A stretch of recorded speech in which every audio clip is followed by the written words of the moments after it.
Hey, it's Kat at Kattalestv. I'm doing like a shoot, and everything's going wrong, but whatever. I just want to give you a good update. Allegedly, there's some more fake photographs of Kate Middleton walking with Willie Wonked Her and their daughter carrying flowers, which is cut and paste from another photograph. I don't know why Willie Wonked Her did it. Like, is he totally crazy? Because I just don't understand why he's constantly putting out fake photographs. Because you know Kate Middleton's not doing that shit. If she can actually move. What else is going on? Oh, they keep trying to talk about Meghan and Harry for some strange reason. And they're not even in the game. And they're trying to make it like Harry wants to come back when it's actually the palace needs those people to come back. You know what I'm saying? Because Harry's actually liked and William is not. And supposedly Kate Middleton is the most popular royal right now, which is pretty sad because she hasn't been seen in 90 days. What the fuck is going on? There was something else I was going to tell you guys. I'm trying to remember. Oh yeah, supposedly Beyonce is going to be pulled into the mix with Jay-Z. Jay-Z hasn't been seen recently. The Mr. Jones, who's suing P. Diddy, added more to his lawsuit, and his lawyer put out some more information countering what Diddy's lawyers, as well as other lawyers, are saying in regards to the filing. He's saying, the lawyer for Mr. Jones is saying that he had to put all the information that his client had at the time because that was doing his due diligence, and he wasn't aware that some of the information might have been wrong. But Mr. Jones put another, I don't know what the right word is right now, but because I'm trying to hide my fat stomach. Anyway, Mr. Jones put out another, I don't know if you call it an affidavit, but another letter to the court stating that he's willing to provide more information, and pretty much he wants a guarantee that his safety with the information will be respected, and pretty much he'll get immunity for any illegal crimes he committed while working for Mr. Diddy. So the question is, everyone's saying Diddy is a CIA agent, which makes total sense because he's been getting away with murder and sex trafficking and drug trafficking legally or literally for like 30 years, and he's not been touched. And this reminds me of Iran-Contra controversy of just like the CIA has to fund their wars, the endless wars, so they're willing to let certain people get away with breaking the law as long as it fulfills their agenda. And if it's killing black folks and promoting negativity with misogyny, rape culture, drugs, nihilism, sex trafficking.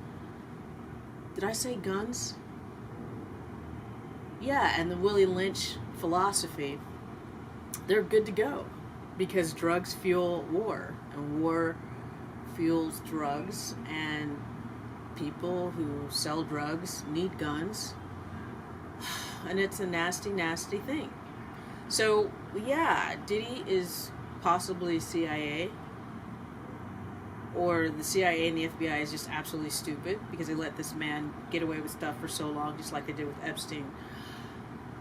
There was something else. Oh yeah, Corey Gamble is involved with everything. He's involved with Diddy, he's involved with Kim Porter, he's involved with Jay-Z, he's involved with the Tory Lanez case in regards to, he was there at the party at Kylie Jenner's house when Tory said he got 5 shots at the door, and all hell broke loose. So I'm thinking Corey is a material witness. He also has a very strong relationship with Jay-Z, whatever that means. But there is definitely a black boule that helps each other out and does weird shit. And he doesn't look very straight. And Kris Jenner looks like a bull dyke when you really think about it. And there's no offense to bull dykes. But I'm just saying, when you look at the Kardashians and the guys that the Kardashians hook up with, it seems like Kim Kardashian loves being a beard. Odell Beckham comes to mind, and Odell Beckham is in that video with Justin Bieber, who's on his knees getting up. Yeah, it's pretty wild. Also, videos of Diddy talking to Bieber and allegedly telling him, after he checked him for a wire, "Your ass is mine." That video has been circulating. It supposedly came out a couple of years ago. I don't know if it was 2012 or 2022.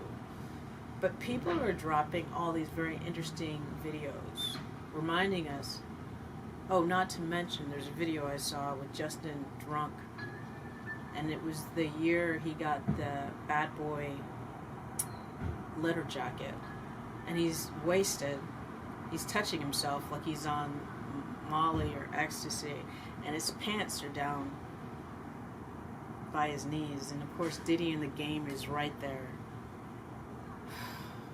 I mean, I think Game was in the prison, so pretty much he probably, likes guys. And there's nothing wrong with it. I just don't like people raping people when they're intoxicated and, what do you call it, lacing their drinks? It seems to be a very big thing. Oh my God, there are these big-ass mosquitoes. Anyway, I'm trying to think. Pretty much all I can think of right now. Oh yeah, and Thomas Kingston, I don't believe he killed himself. I don't know what's going on with that shit, but I don't think he killed himself. But there's a lot of weird stuff going on in the world. My friend in Italy contacted, I emailed him and he emailed me back, and he said that Italy might be hit with a tsunami. They have a tsunami warning. So the world is nuts. Meanwhile, he's a great musician and he's having difficulty working. They're using a lot of AI to get rid of people's jobs, and he made a joke about being a plumber. At least he felt he'd be useful. But yeah, it's a very challenging time for a lot of people. Meanwhile, on fucking YouTube, there's all these commercials promoting car accidents and calling a lawyer. Don't call a lawyer, they're saying. It's use an AI app.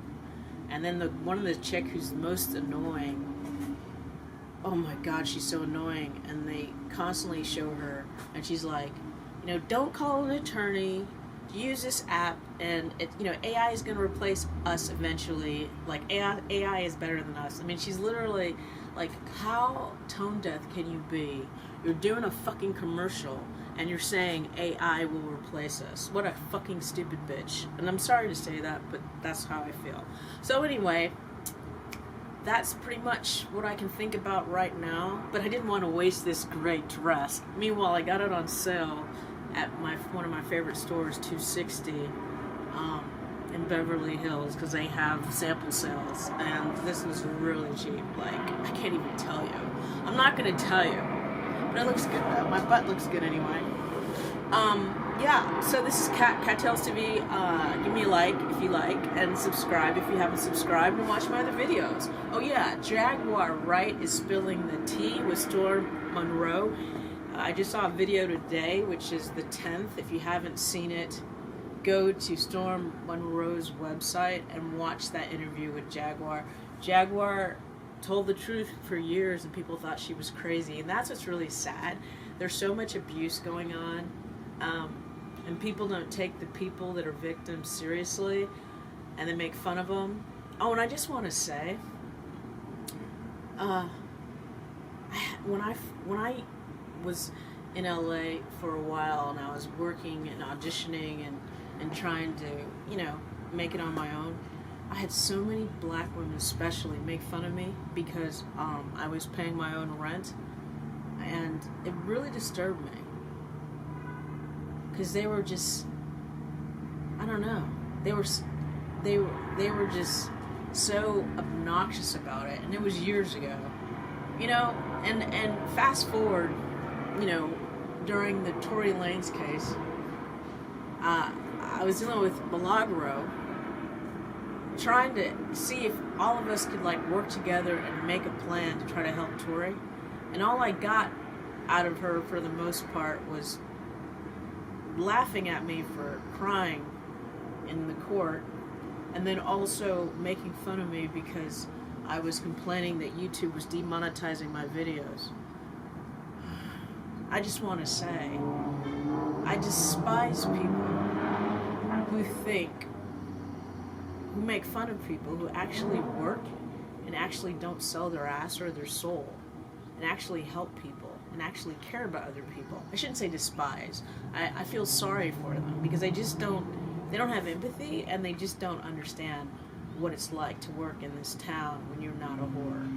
And they're so used to being around whores as their role models and listening to the whore music that they think that everyone should dress like a whore. I know I'm dressed, in this dress, but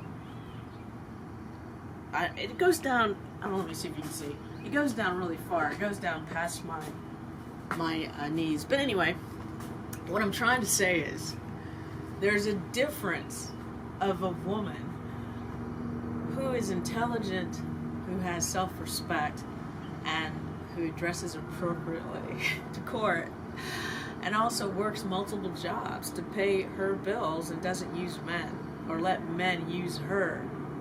You know what I'm saying? So sometimes everyone's life's different. I wouldn't want to be Megan Thee Stallion. I wouldn't want to be Mob Radio. No offense. What I mean by that is we're all different. I have different skills than she does, and she's got different skills than I do. But I'm happy being the person that I am because I'm a good person and I don't use people. And I actually have empathy and compassion for people. So I think some of us need to cry, if not for other people, but for ourselves and the trauma that we've been through. I don't know what's going on with some of these people. They try to be so hard and try to be so cool and try to be so fast, and they obviously are suffering from trauma.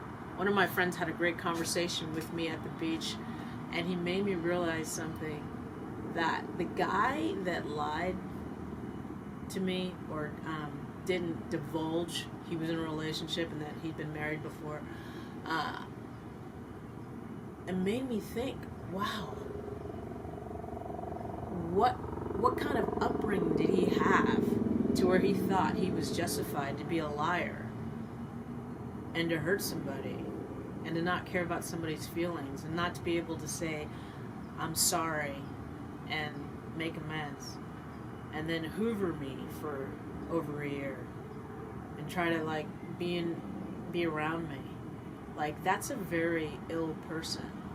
And I was like, wow, I have compassion for that person, but he's not the kind of man that I want or need. But I have compassion for his mental illness and his, his trauma, I guess. But I was able to let it go, which was awesome. So I texted my friend, I said, you know what, thank you. You have very keen eyesight, and you helped me resolve something that really was painful. And, you probably saved me $1 million in therapy. But the funny thing about forgiveness, it's on your time. It's not on anyone else's time. All those feelings are real, and all your trauma is real, and you've got to work through it. No one can force you to forgive somebody. And when I say forgive, it doesn't mean that I like him. I don't. I feel really sorry for him, seriously, because you have to be really sick to be able to do what he did. I didn't tell you the whole story. But anyway, I hope that helps. But thank you for watching, and I will talk to you soon.